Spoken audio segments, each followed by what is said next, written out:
What's up? What's up, fight fans?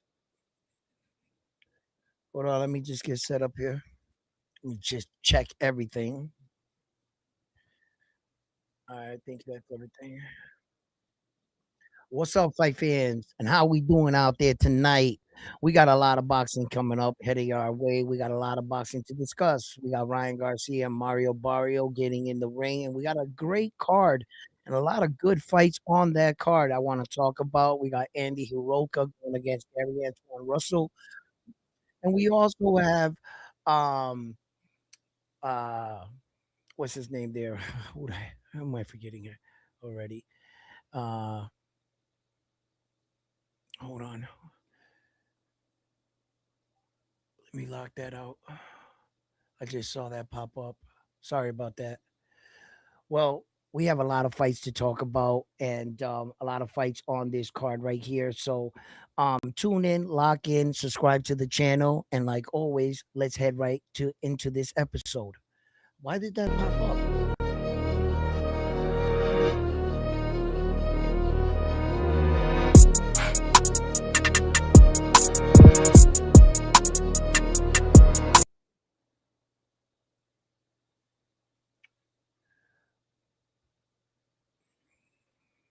What's up, guys? Man, my screen just kind of like glitched out here for a second, but all right, I got it back up. So and Richard Hitchison too is going to be fighting Oscar Duarte on this card too as well. I wanted to mention that before that all that shit just popped up. I don't know. I must have hit something. I don't know what I hit, but we have a lot of fights coming up, and this is a pretty decent card right here. And this is gonna be a fight too for Ryan Garcia. That's gonna tell me a lot about Mr. Ryan Garcia. In the sense that you know after their fight there, Ryan Garcia and Devin Haney, after their fight, right? A lot of people, took to social media when we found out about the cheating and the Austrian scandal and everything broke once it broke. A lot of people felt that they didn't see the same Ryan Garcia in the Rolly fight that and it proved definitively. Look, he was on the juice. He was on the juice and he couldn't fight the same way, blah, blah, blah, so forth and so forth. And I was on more on the line that I needed just a little bit more evidence. That's all, right? Just to see if he had like a steroid career. See, that's where I'm at with the whole matter with Ryan. Whether or not the whole time he was basically juicing and doing this. Not so much particular just in the Devin fight, where that maybe he got desperate and felt like, he had to just to get one over on Devin and Bill. So, I'm trying to see where his career and his mentality was, right? So, since Ryan Garcia never actually proved where it came from, we never get definitively got an answer out of the man, right? So when he fought Rolly, I was like, all right, you're coming off a year layoff, right? You got a shitload of money, kid. You might have spiraled out of control. The possibility of you not training is more likely, and the possibility of you trying to get yourself back into shape going into that fight. Okay. Now Ryan Garcia has bounced around from coach to coach.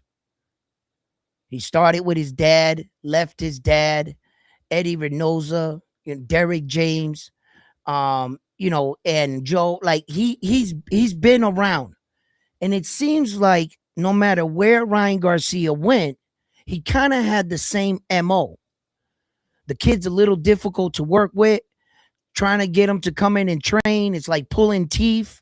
Eddie Reynosa said he had to like say, "Oh, Saul's going to be here today," to get him to come in, and that kind of reputation doesn't just follow you around. You know what I'm saying? For nothing. There has to be a little truth behind that. And Guzman, all of them, they used to say that he's a smart kid. Ryan Garcia is a smart kid. He knows a lot about boxing, but he thinks he knows it all. It's kind of like the impression I'm getting from a lot of these guys that have worked with him. Now, Ryan has come full circle. He has come full circle and he's back with his dad. Is that a good thing or a bad thing for Ryan Garcia, right? Meaning, if Ryan Garcia and none of these other coaches could tame the wild stallion that was Ryan Garcia, could he respect his father enough to respect him that when the coach says, I need you here, you get here now? Now, from the outside looking in, I don't know Ryan Garcia's relationship with his dad.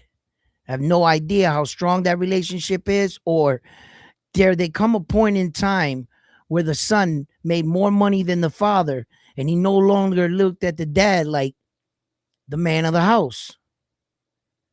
And because Ryan Garcia has way exceeded, you know, expectation and past his parents, is that can that be a point where he doesn't respect your dad? Like, you know, you see Ryan all over social media, you know, punching on celebrities and rappers and Ali in his living room. That was messed up because Boogie didn't like that.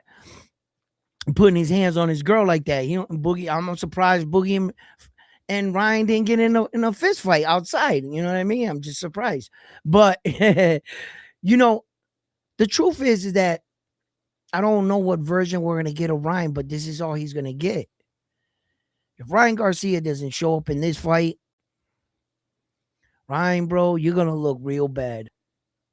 You're gonna look real bad. Your reputation, your career, and what a lot of people, some people already got you guilty. You can't change their mind. Fuck it. You're not gonna change their mind. But for the other people like myself that was not willing just to write you off, okay, let me hear you out. What do you got to, how are you going to prove your innocence? You're claiming to be innocent. Okay, then show me the Ryan Garcia that showed up in the Devin Haney fight. And I'm still on the line that was a trash ass Ryan Garcia. I've seen better versions of that Ryan Garcia. I saw in Luke Campbell fight, in the Oscar Duarte fight. I seen better versions of Ryan. Shit. He was weight drained, but he was in shape against Tank. And Devin, he had to take every other round off. He was so tired and like he couldn't. Whenever he would like recharge the battery, then Ryan would throw punches in the Devin fight. Meanwhile, Devin got knocked down. I don't know how many they actually counted, but like 5 times, right? But they counted like 3. You mean to tell me that Devin can get dropped 3 times in the fight and the fight was close? At the end, the fight was close on the scorecard. Devin at one point was actually winning that fight against Ryan. You guys do remember this on the scorecard. At some point in that fight, Devin was winning that fight. You guys know that, right? That version of Ryan was trash, but he was just strong as fuck, boy. And fast as hell. He had that check hook surprised Devin. Ain't nobody gonna tell me anything different. I think Devin underestimated Ryan's speed. He underestimated him. And you know what I'm saying? You cannot know all the answers to your exam test and fail the test. Devin knew all you are is a left check hook. That's it. He knew your move. What happened was he couldn't time it. Ryan was too fast. And he clipped him. That was it. But for Ryan, I'm willing to hear somebody out. I'm willing, even though his life was in shambles then, he's trying to put it back together. He goes into this Rolly fight. He loses the fight. Shit's looking real bad for the kid, right? And you know what I'm saying? I'm like, all right, cool. But once upon a time, Devin Haney was in a similar situation, and I wasn't willing to throw away Devin Haney neither. Remember when Devin Haney went through that shit with Ryan? He got into that fight with Jose, and he looked like a deer in headlights. And I said to the world, yo, guys, calm down. Don't hold Devin Haney to that fight. That's what I said. I said, don't hold him to that fight. Give him a chance. Let him, and let's see what he does. Look what he did to Brian Norman Jr. See, I was like, nah, and just like I'm saying about Teal, my man tried to tell me today that Teal's career is over, that it's all done, finito, pack him up. He's like, Teal will never be a champion again. I said, really? He said, yeah, if Teal goes to 147, he can't be a champion because he can't beat none of the champions. So quickly, me and my other boy, not mention any names, front line, we don't want to mention any names. Quickly, we came and said, shit, we think Teal can beat Rolly. My man tried to tell me, hell no, that Rolly would dog walk Teal. Yo, I was like, are you crazy? How about Lewis Crocker? No, Lewis Crocker would rock Teal. There's just no winning with you, huh? He wants a Teal's done. And I said, yo, bro, Teal's good for boxing. What if Sabria Matias moves up with Teal or something and challenges? You're going to tell me you're not going to watch a Sabria Matias and Teal fight, even if it's not for a belt. Shit, that's a fight people actually wanted. We wanted to see that shit. So, you know what I mean? And it'll be a full-blooded Puerto Rican giving that ass whooping this time. Hell yeah. Shakur, shout out to you, brother. You know what I'm saying? Got that get back for us. Yo, Tio, how that feel? Hey, didn't you say it was easy to beat a Puerto Rican dude? Yo, your eye look fucked up, Tio. You look beat up, bro. It didn't look that easy. Yo, Tio, hold that. Yo, but Teal's not done. Fuck out of here. Teal ain't done, bro. Teal's good for boxing, man. We can't throw that man away. If you keep throwing these dudes away after they lose a fight, who else we gonna have in boxing? Every time somebody suffer up, throw them away. Get out of here, man. Yo, Teal's the shit too. Even though he's down right now, fuck that. I would like to see Teal rock out at 147. I think he should stay at 140. He's not big as in tall, Teal. He's got a good frame. He's just not a real big dude. You know what I'm saying? Hey, yo, Frontline, come up here and help me with these chats real quick. I got a super chat.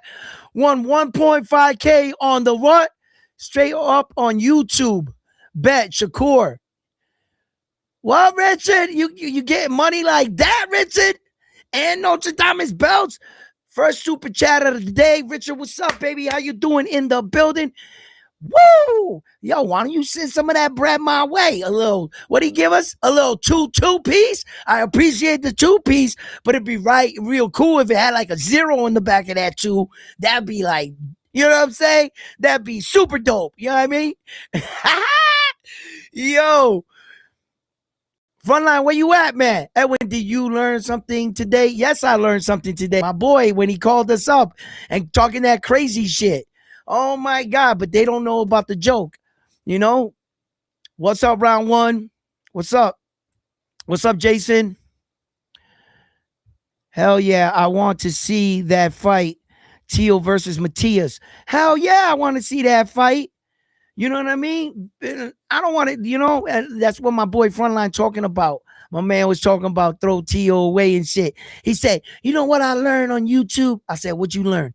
He said, everybody just say whatever they want and they believe what they're talking about. And I'm looking at it and I'm saying, and Rolly's going to beat up Teal, huh? He says, yeah. I says, And you said, people just say anything and they believe what they're saying. Frontline. Yo, Frontline, what'd you learn today? He said, I learned people say the craziest shit. We started laughing. Then he asked me, and I said the same thing back to him. Because this motherfucker, he on drugs. You know what I'm saying? Look, let me take this pause and commercial break. Children, say no to drugs, okay? Say no, because drugs are bad. I repeat, drugs are bad. You know what I mean? This dude is fried. Oh my God. Listen. Who you got, Barrio or Ryan? You missed my pick.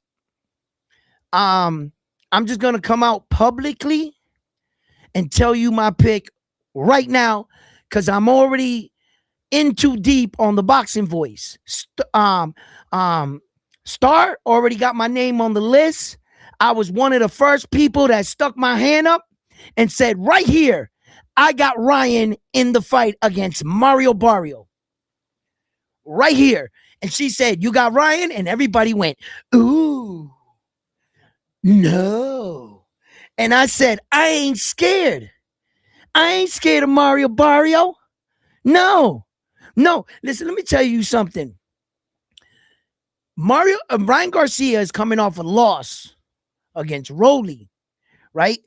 For that WBA world title. So he lost in that fight, right? Cool.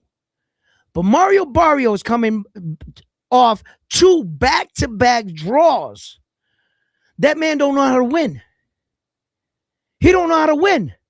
At least Ryan loses a win. Mario Barrio can't win. He don't know how to close the show. And one thing with Ryan Garcia, if you leave Ryan Garcia around way too long, that Mario Barrio that fought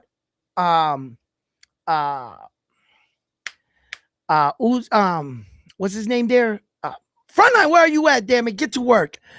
What's his name there? Ugas, right? That Mario Barrio that fought Ugas, I don't think is there. I don't think he's there. You know, after he fought homeboy that dropped him, he dropped the dude in the first round, Mario Barrio, and then the guy dropped him later in the fight, and they went toe to toe. Then he had that fight with Manny Pacquiao that a lot of people gave him some credit, were like saying, oh, he took it easy on Manny Pacquiao. Looking back at the fight, maybe I don't think he might have took it easy. He just couldn't do anything you wanted to that old vet. And that old vet still had something in the tank. I'm looking at the fight. I'm saying, this dude can't win. So I already stuck up my hand, and I already took Ryan in the fight. I'm taking Ryan in the fight. I don't know why. I don't know why I'm taking him in the fight. After what he looked like with Rolly, I don't know, man. Something about Ryan. He's dangerous. He's fucking dangerous. It's like one of those kids. I think it, I will it, I see it, I can achieve it. He's one of those motherfuckers. Like, yo, Ryan can will himself in a fight. You know, he did knock out Oscar Duarte's back molder with one punch. Oscar Duarte spit that shit out. Oscar Duarte right now is coming into a big fight right now with Richard Hitchins. And some people are saying, Oscar Duarte might pull the upset. I don't think so. I got Richard Hitchins in that fight. I think Richard beats him with his jab by alone. Richard's jab, that shit's like a piston, bro.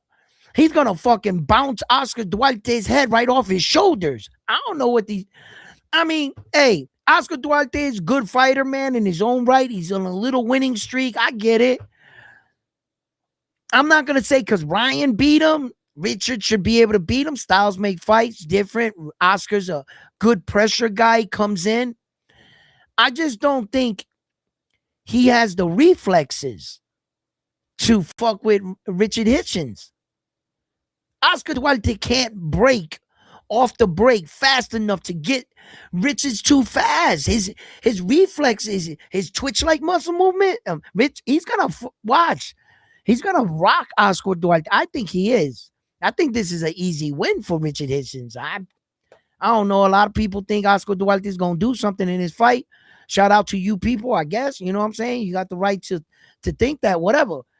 And then on the card too, we also got Gary Antoine Russell versus Andy Hiraoka.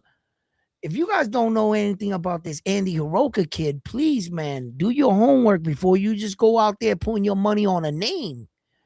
You hear Gary Antoine Russell, you hear the legacy behind that name. The five brothers, God rest in peace to their dad, great man, you know, made those boys who they are today. And the Russell family is a well-known family in boxing. You know, and Russell was like on an ill 100% knockout ratio. the Gary Antoine Russell brother, the champion now. And then he lost to Alberto Puello, right? And Alberto Puello exposed Gary Antoine Russell for the fighter he really is not yet. He has the capability to becoming a better fighter, but in that moment, he showed that there was holes in Gary Antoine Russell's fighting style, and that most importantly, he didn't know how to make adjustments. Gary Antoine Russell kept pushing his game plan, and it was the same game plan from 1 to 4, from 4 to 8. Like it was just he didn't make any adjustments and at all. So Gary Antoine Russell, I know he learned from that fight. Uh he was a bit lost in the fight, Gary, but you couldn't tell it because he was still strong. He was swinging strong. He was trying to punch with Alberto Puello. So he didn't show signs of weakness. It was just signs of levels, skills. Alberto Puello, um, he started getting Gary's 1-2 timing coming in, and he was waiting for the punch to come out. Perfect timing, time go in, boom, boom, boom, and he made it look so simple. He picked Gary Antoine Russell apart. This Andy Hiroka kid, this Japanese kid. Now he's an island-born Japanese fighter. He also lives in Japan. He's a southpaw. He's a bit taller than Gary Antoine Russell. He's like 5'11 and a half, almost 6 feet tall. Gary Antoine Russell's like 5'9, 5'10. He might be like 5'9. So the Japanese dude is actually taller than Gary Antoine Russell. Not that that brings anything. I'm just alerting you to everything about them. Both, southpaws and stuff. I would like to say that Gary Antoine Russell got better power because his record would say that. Gary Antoine Russell Jr.'s record, right?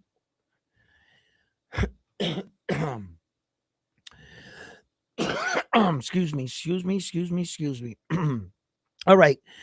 Um, Gary Antoine Russell.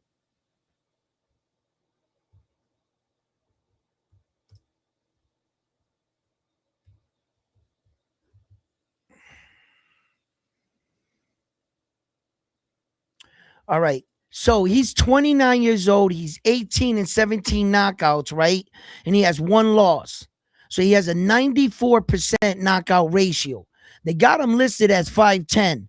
I'm not sure. He might be a street 5'10, a hood 5'10 in the hood. You know how when they ask you in the hood, you basically measure yourself off the guy that you heard. If he says he was 5'6, you get up. Well, then I must be 5'7 because I'm taller than him. That's how we measure ourselves in the hood, really. You know what I'm saying? It always starts with one guy saying, I'm 5'10. And like, I guess I'm 5'10. Like, you know what I mean? Like, right? So Gary Antoine Russell's 29 years old, right? Southpaw fighter. And he has, an impressive knockout streak. If you have 18 fights and have 17 opponents by knockout, he was rocking 100% knockout ratio going into that Alberto Puello fight.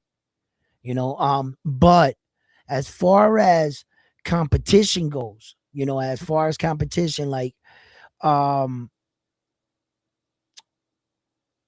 I would say, well, Cruz was undefeated. He was 16-0. Victor Posto.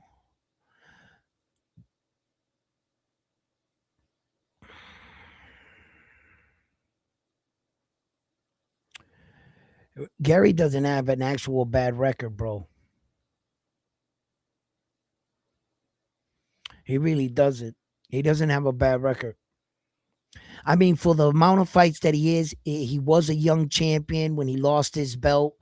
But still. And that was for the WBC interim. that he lost against Alberto Puello. He beat Jose Valenzuela for the WBA, right? Now, thinking about it on paper, he fought for the interim against Alberto Puello. I think that Alberto Puello is the best fighter he fought, but Jose Valenzuela was a champion coming into that fight with him. So rightfully so, technically, Jose on paper is the best fighter Gary Antoine Russell fought, Jose Valenzuela. But I understand that skill, I think Alberto Puello was the best fighter he fought. But as grade goes, you got to give Jose Valenzuela his credit. When they came into their fight, he was the champion. See, Alberto Puello they were fighting for an interim belt. On paper, like I'm saying, you got to give Jose Valenzuela that nod. You got to. So on paper, that's his best fight when you think about it, because he beat him, and now he's going to try to defend against Andy Hiraoka, which Andy Hiraoka is a strong fighter, man. He's 24-0. Andy Hiraoka's 24-0. Listen, if you don't know about this guy, please find out about this guy. Let me check. Let me catch up with you guys in the chat. Frontline, what are you doing? What are you doing back there, bro? Where's Frontline at? Salute, brother. Jason says, hell yeah, I want to see that fight. Yeah, I read that. Okay. Cesar, what's up? Who you got? Barrios? Yeah, I read that. Don't forget. And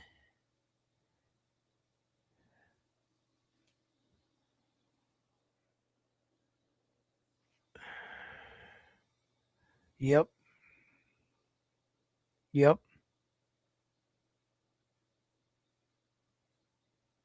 Luke Campbell and Oscar Duarte. Yeah, Luke Campbell was the gold medalist that Ryan fought. Yeah. You know, Devin and Tank would have been like Ryan's greatest names if he would have got a victory. I mean, he did get he didn't against Devin, but if he could have got like a victory over Tank, and you look at Ryan Garcia's resume, he's got a Olympic medalist on there. He fought Javante Tank Davis, right? He fought Devin. It's a no contest. But on his resume, Devin's on there as a no contest, but it's on his resume. Okay. So Ryan, for the most part, he's never been a world champion. And he got the loss to Rolly, he got the loss to Tank, the no contest with Devin. But Ryan's got some pretty good names, and Ryan's got better names than a lot of these other guys on their resume. If it wasn't for the Tio and Shakur fight that just happened, Shakur would have what? Oscar Valdez? Without the Tio fight, who did Shakur have? So they could say a lot they want about Ryan. Ryan's fighting these guys. Ryan's fighting these dudes, man. I mean, he's not where he needs to be in his career by far. There's a part of me that looks at Ryan and thinks wasted talent. Yeah, there is. So talented kid, very talented kid, Ryan Garcia. Oh, listen, he has the looks, the appeal. I was like, when I saw that kid come up, I was like, damn. Just the way he looks, women were throwing their panties at him. You know what I'm saying? Imagine being in that position, bro. Some baller shit. And this motherfucker just went. He was like he got hopped on the scene. He was like, his plane was going, and just what the man. And that's as far as his boxing shit. As far as his star status, his plane went down, but his star status kept going that way. He kept getting popular with every loss and shit. It was like Ryan can do no wrong. Like Ryan was the kind of star that can survive on the like all he had to do was get in there and give the people blood, they'll love him again. Very few fighters can survive shit like that. You know? Very few fighters can, fighters get embarrassed in the ring, they don't recover. AJ was embarrassed when he came to America for the first time and got whooped by Andy the Destroyer Ruiz. He was so distraught, he grabbed the microphone, told his life story. Oh, you guys better thank this guy because I'm thankful that he kicked my ass and he humbled me and blah, blah, blah. Like, yo, bro, he went through a meltdown, you know? It's just crazy. But listen, I'd rather be AJ 10 times back to back than be Jarrell Miller today. Hell yeah. God damn, that shit was flapping in the wind. Bro, that shit was crazy. That shit was like, hey, yo, and then his excuse, like, yo, 2 days ago, just like Javante, whenever you call with some hair shit, just go right to the Javante line. I just got my hair done 2 days ago. 2 days ago. What did he say? What Miller say? 2 days ago, I was at my mom's house. I put some shampoo in my hair. That shit burned my head off. And I had to call my man and he had to fix it. You can't lie like that when your toupee comes off and the top of your head and the side of your head, skin color don't match. That means you've been wearing a toupee so long that the top of your head didn't get any sun. So you in the beach with the toupee on, all this is getting tan, and it's going along with the rest of your body.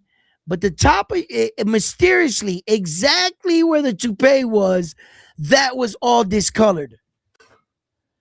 All white. Like it ain't got no sun. It ain't got no sun in years. But you just did that 2 days ago?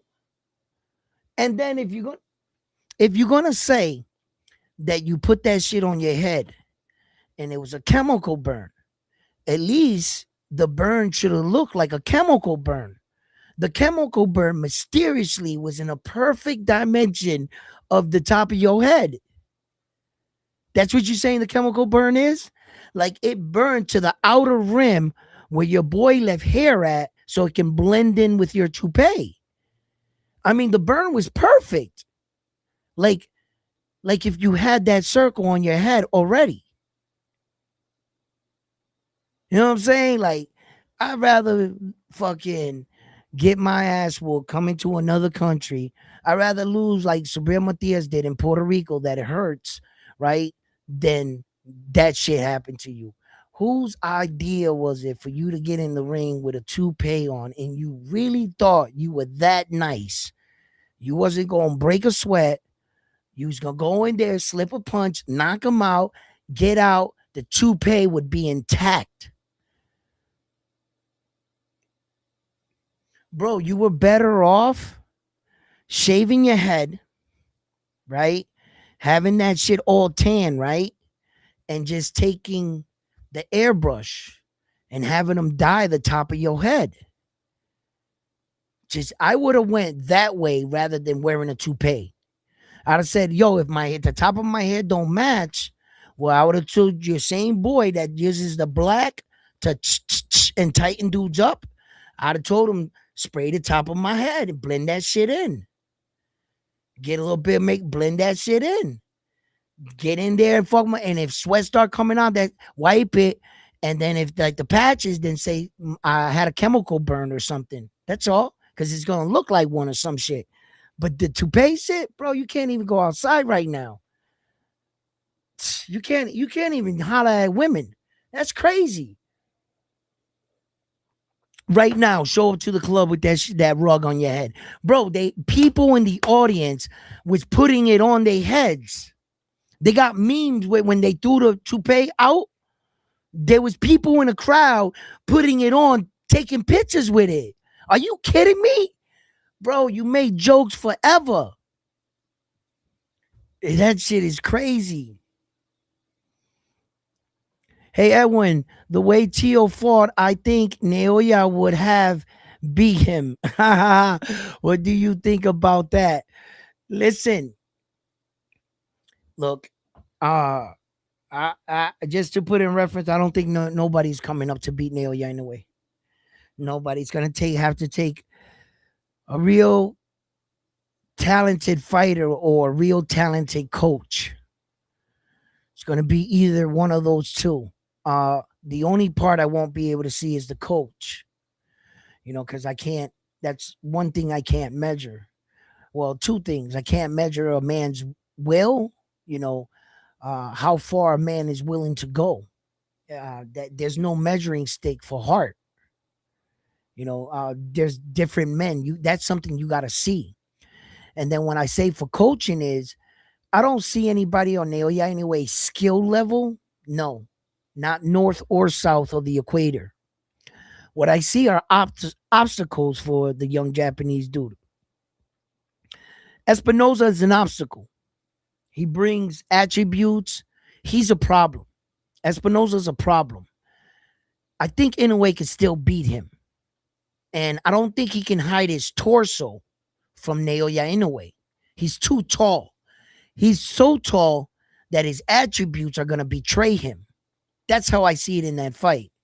As far as skill, there's no fighter that's going to beat him. No. But now there's probably a coach that can devise a game plan to beat him. Yes. Yes. You can study a fighter and been preparing for him in silence for years. Studying his movement, his man. There's too much film on Naoya Inoue. And the cat's out of the bag. Why Naoya Inoue was successful in the first part of his career, and I believe this. He had the perfect disguise. When you looked at him, you was like, hell no, I'm beating this guy. Yeah, sign me up. Everybody thought, look at this Japanese dude. I'll beat the shit out of him. They didn't know who he was at the time. That dude was a trained killer, straight assassin, real ninja or samurai, whichever way you want to go with it. They're both Japanese, right? Ninjas and samurais. But that's what got him by. But now people know who he is. Coaches are taking him serious. Remember in the first half of his career, Naoya Inoue was considered what? A hype job. A hype job, all these things. Nobody bought into the fact that this little 5'5" dude was kicking ass like that. Before they knew it, it was too late. Everybody signed up to fight him. They gave him a clear path to the belt. Talk about making the most out of your situation. Naoya Inoue got it out the mud. He didn't make the Japanese Olympic team. He didn't come into boxing with a gold medal.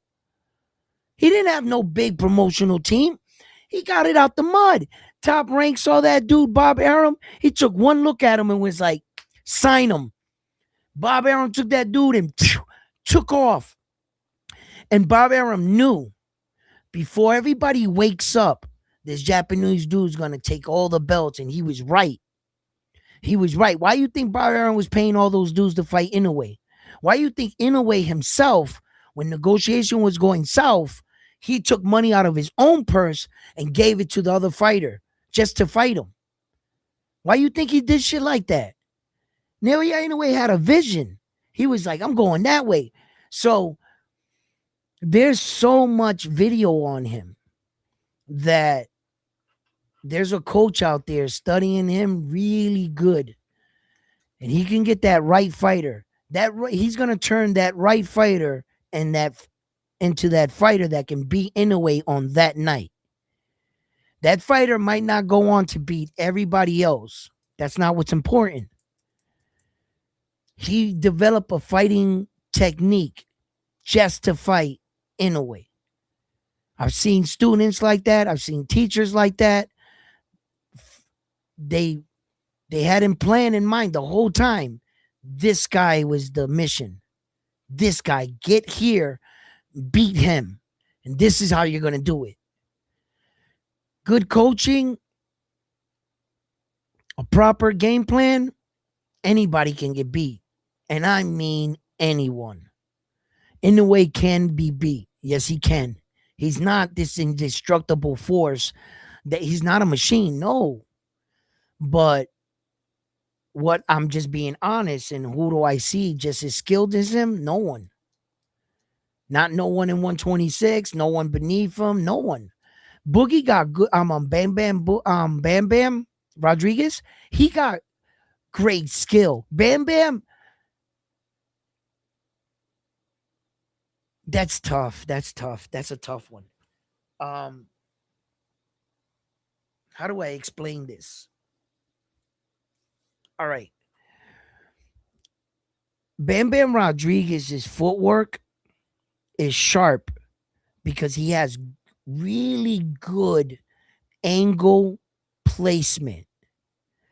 He can lure you into a shot, cut an angle and lure you into like an uppercut, a check, a right. Bam Bam Rodriguez has a big arsenal. He moves really well.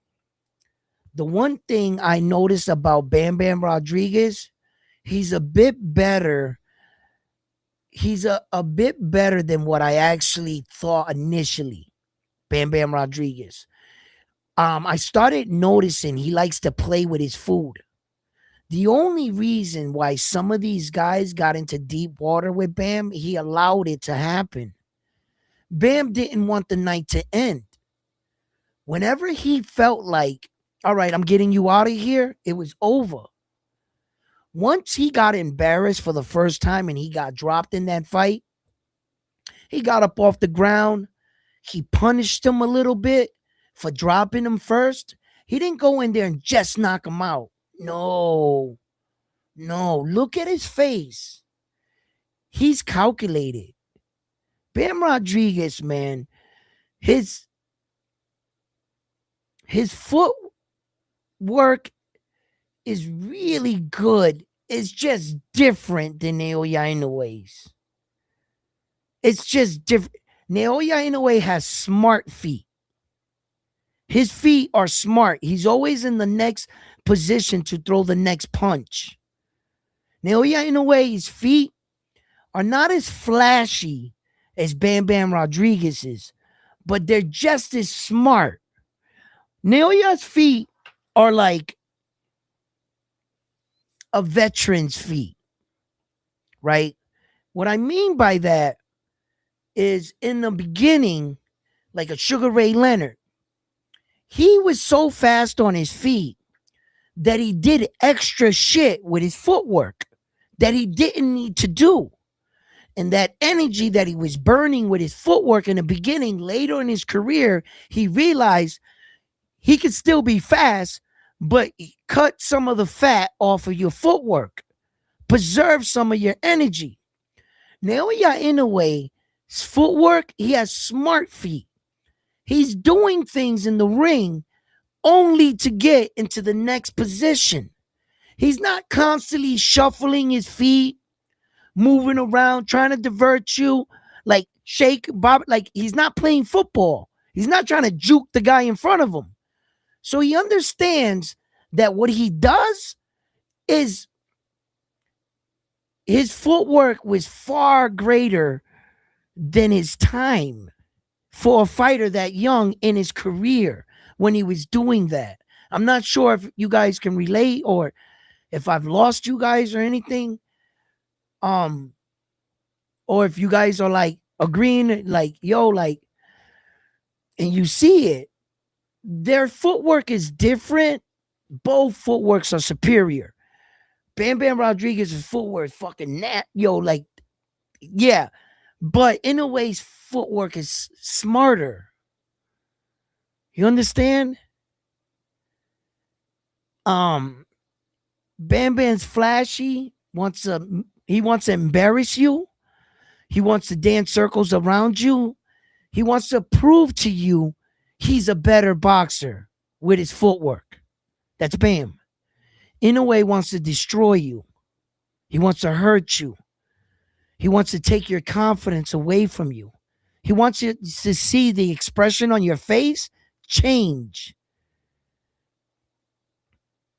Both killers,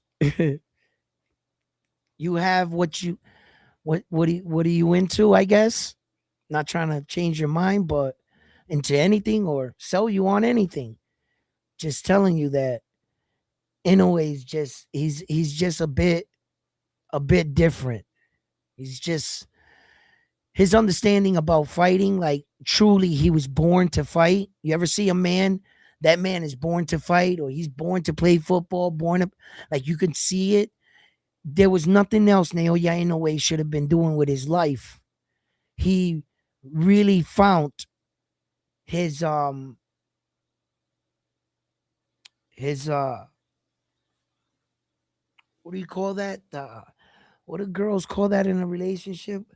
Your true love, or your what's it called? Girls, my soulmate.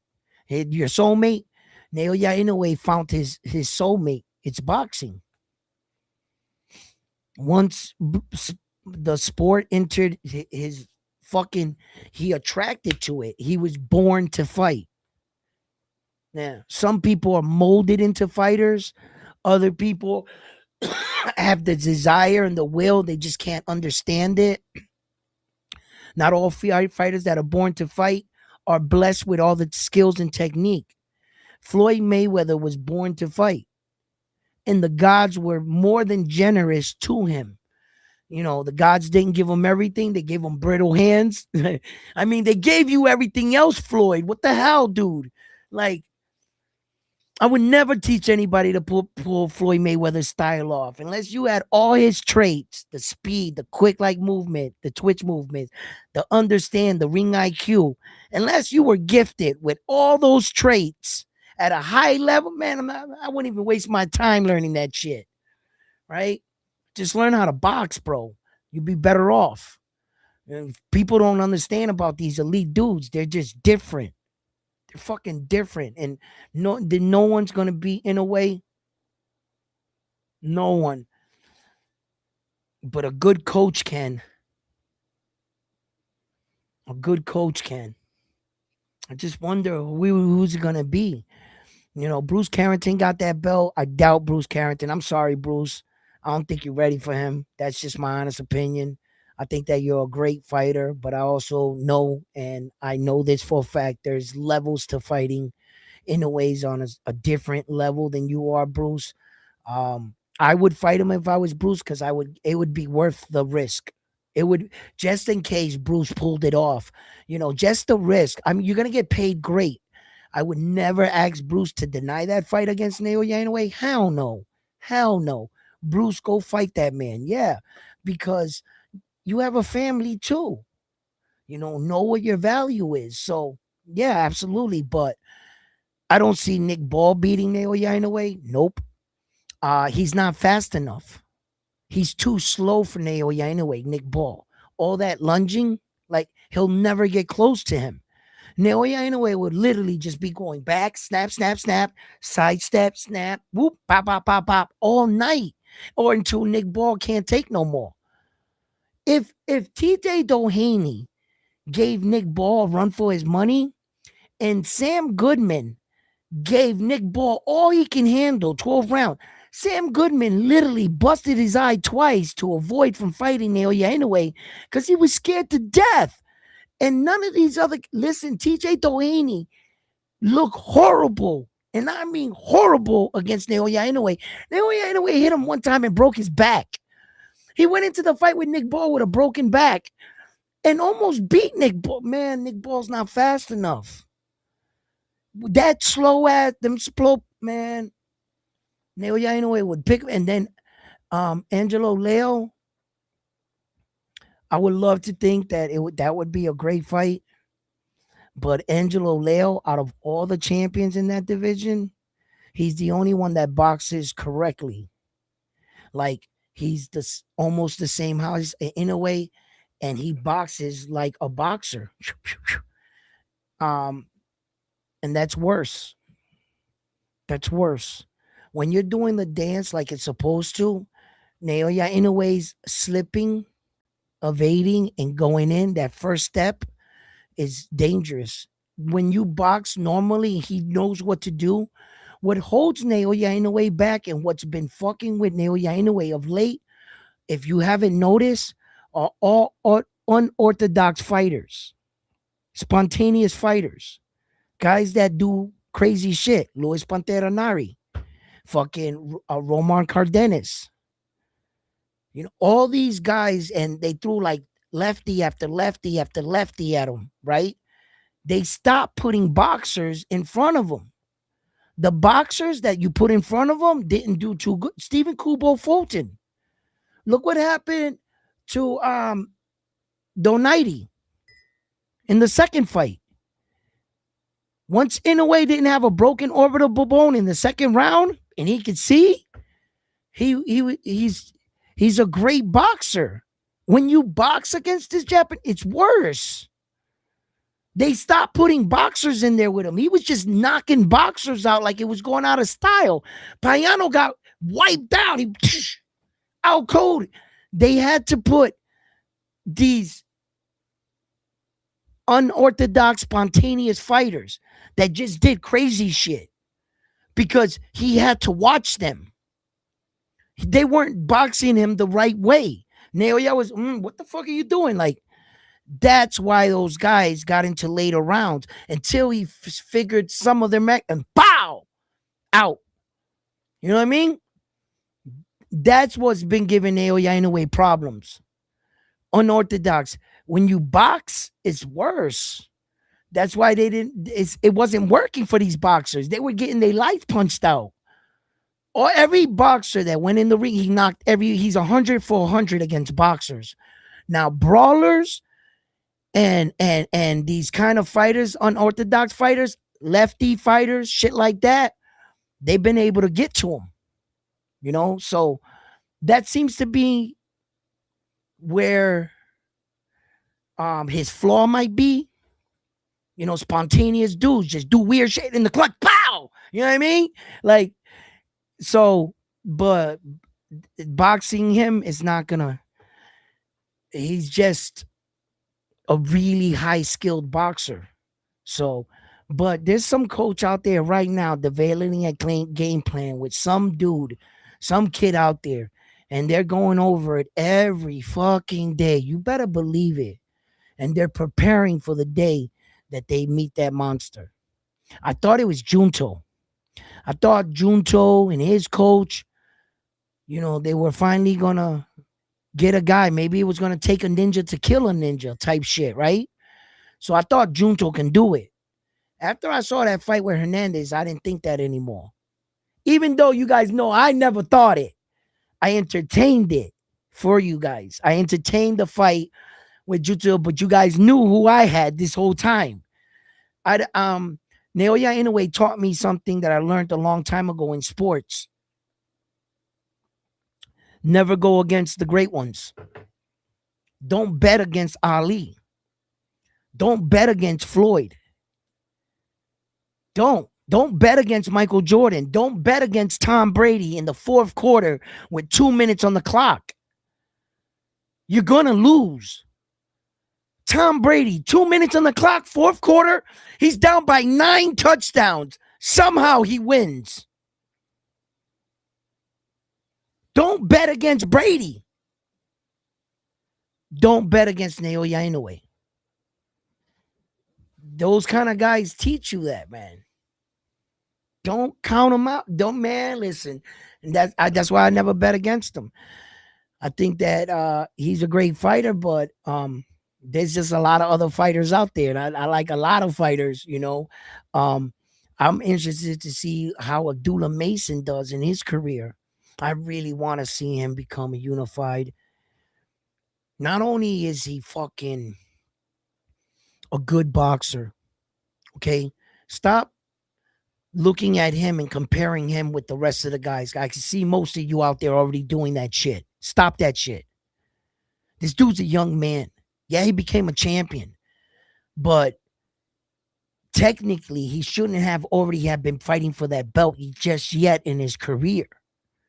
So let's allow this young man to develop a little bit. I think he's going to be a hell of a fighter, Abdullah Mason. And not only do I want to see him succeed, man, for multiple reasons. Why? Bro, he's good for the sport, man. Real talk. Real talk. A real role model to look after for kids out there looking on. If I got a kid in my gym comes up and I want him to mirror, how to talk, how to present yourself as a champion, fighters like that, man. Right there, man. I like his style. I like how he carries himself. I like his brothers, his father. His religion is his own. I don't judge a man by their religion, creed, race, negativity. None of that comes into my judgment. So none of that has to do with my decision. It's him and how he carries himself in and out of boxing. I like his demeanor. I like his character. I like how he fights. We need more young men like that in boxing. Yes, I really believe that.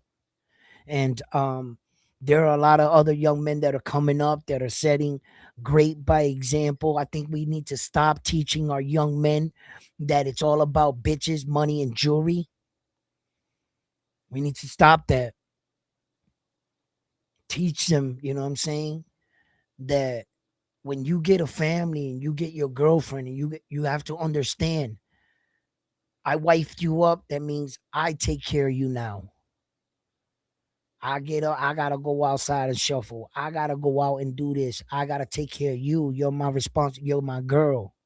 Those are my kids. And I owe it to you guys. Like to act like I got sense. Not smoke weed and get my fights canceled. Not miss weight and be a non-professional. Not assault people in the fucking place in the venue and having my kid in the hallway. And then apologizing for your act. No, you're just sorry you got caught. But some of these stars, whether they want it or not, they have a responsibility to these young men and women out there that are looking on. What do you think they see when every time they come out, the next big chain says the fighter's name all in diamonds? Where's the message? Fight, get money, buy diamonds, go out with women, crash your cars, be drunk, get tattoos on your face, etc.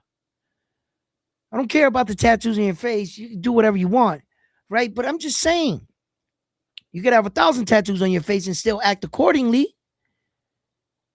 when the camera's in front of you. I I don't want the kids to be like, yo, look, my favorite fighter got locked up. Look at his mugshot. Young man, that's not what you want. It's not who you want to role model after. Trust me. Scarface was my role model. None of my teachers could ever reach me. Because no matter how much they talked, I couldn't hear them. They didn't look like me. If you didn't look like me, if you didn't come from where I came from, and I had to go back home at night and walked over those train tracks to get on the other side of town, I didn't hear you. And even when you were closest to me, the people that were closest to me, they weren't telling me to change my stars.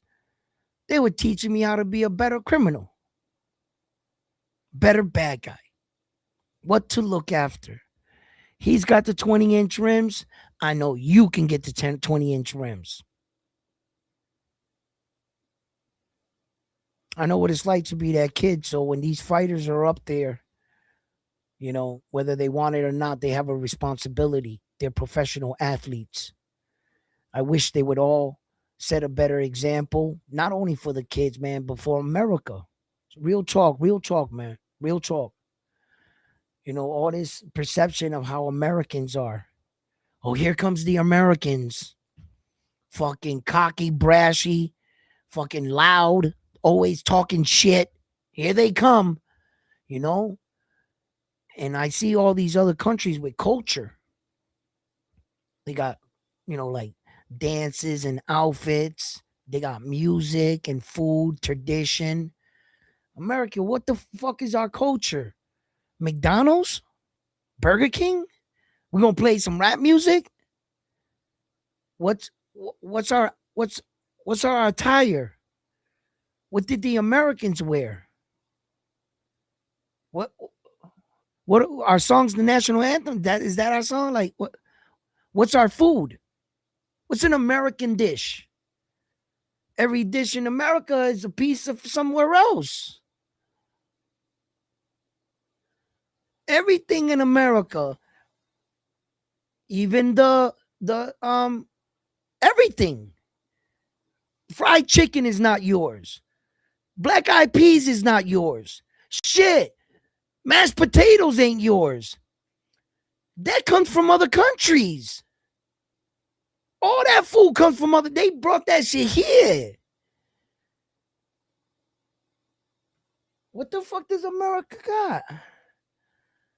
Yeah, that's what I mean, man. Like you go to fucking Russia, you go to China, you go to Japan, you go to Brazil, you go to shit Puerto Rico, you Colombia, fucking these people got culture. They has like and like it's you do you ever hear on some of these channels how these countries talk about us? You know, I could give two shits sometimes. Like, I don't give a fuck what y'all think about, but sometimes it's embarrassing. You know, it gets to me sometimes. Like, they be like, Americans, they're taught not to respect their parents and all this other shit. And in boxing and combat, like, when we go across to fight other countries, we're so cocky and arrogant, right? The Americans, right? That we be like, we know we the best. We know we the best. We're the best, hands down. But we can't live off yesterday's score. What good is it to win and have no honor sometimes? I think combat has a lot to do with honor. Not everybody has to be noble or honorable. I get it. You don't have to be, you know. But where's the honor in, winning and showing respect? When Xander Zayas won in Puerto Rico the other night, it was a beautiful moment. Barrios, man, Xander quickly can notice when he tried to talk, he was choked up. He knew that he wanted this night as bad as he did. He picked up Barrios' hand and he said, Puerto Rico, I'm telling you, give it up for him, Barrios. And the island supported him. He gave his speech and everything. One more time for Barrios. That was honor. It was class. It was respect. On the highest level, your dreams and my dreams aligned with each other. And although we both wanted the same thing, there could only be one winner. When I saw Xander do that in Puerto Rico, I had to admit he's a class act, a real class act. He represented my country to the fullest. And for that, I am thankful. For the young men and women to look at a fighter like Xander and for him to be the role model and the example that he is for our kids too and yours. You don't have to be Puerto Rican to like him. A role model is a role model. And when I saw that, I appreciate that. You know, I've been in enough coward fights in my life. What I mean by coward fights, fights with no respect. You know, kick a guy on the ground, or punch a guy that's not fighting you back.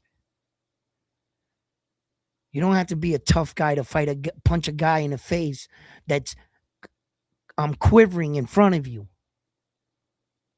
Those are coward fights.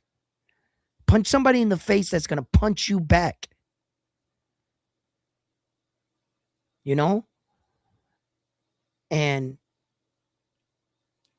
when fighters show honor in competition, it's good. I don't like the fighter lose the fight, grab the microphone and say, "Everybody, you know I won that fight." Nah, fuck that. You know. Tio against George Camboza. I felt like he had no honor in that day, on that moment. I felt like he was a sore loser and the whole world were looking at the American guy fucking have a meltdown. I was like, Tio, please shut up. And all the fucking Australians were like, yeah, look at him, he's crying. And he just made it worse. And I was just like, man, bro, like, but yeah, fight fans, man. Boxing is, I watch this and I cover this sport because, you know what I'm saying? Boxing is a pure sport. It's one of the only sports for me that can bring you to that point where that it allows you to fight in hand-to-hand combat without getting in trouble or anything, right? Sanction under sanction rules. Let's get it out. Help me get this out. Let's go. Let's go punch each other in the face for a little bit. You know, I was just watching my fight with OC the Boss too. Yeah, I might have lost that fight, but I enjoyed fucking going out there and punching him in the face though, you know, and getting punched in the face myself, you know. It was just something about a fighter's warrior spirit. Every now and then I feel you got to check in with him, you know, see if he's still there, you know. I wanted to check in with mine. I'm getting a bit older in age, and I needed to check in with my warrior, but the right way, in a sanction ruled environment. Now I'm not going outside just rolling around. I fuck around and get killed. You know what I mean? Too old to do that shit. You know? But there's ways about doing things in life. And I did it that way. I gotta do it again though. I gotta do it again. We doing that shit again. Don't worry, let the wifey, you know, not this border wars, but next border wars. Don't tell wifey. She don't know. But the next one, we gonna be real in shape, bro. We coming home with that dove. All right, for Fight Family. Love yourselves. Thank you for tuning in. Hit that like for me, man. Man, it's been my pleasure to be your host tonight. Subscribe to the Round One Sports Talk family. Become a Round One Sports Talk member. Help me. You can donate to the cause to the channel. It helps me get to these events. If you donate and support more when we go out, I'll bring you guys with me and join me on my journey as I go through this journey of mine of wanting to meet the best boxers in the world. I started this channel 6 years ago from a chair, and I've met so many fighters already. You know, I've gotten this far. You know, I want to get to the next level. So help me do that here at Round One Sports Talk. Thank you for tuning in. Love yourselves. And I'm on to the next one after this one here at Round One Sports Talk. You guys have been amazing. Peace.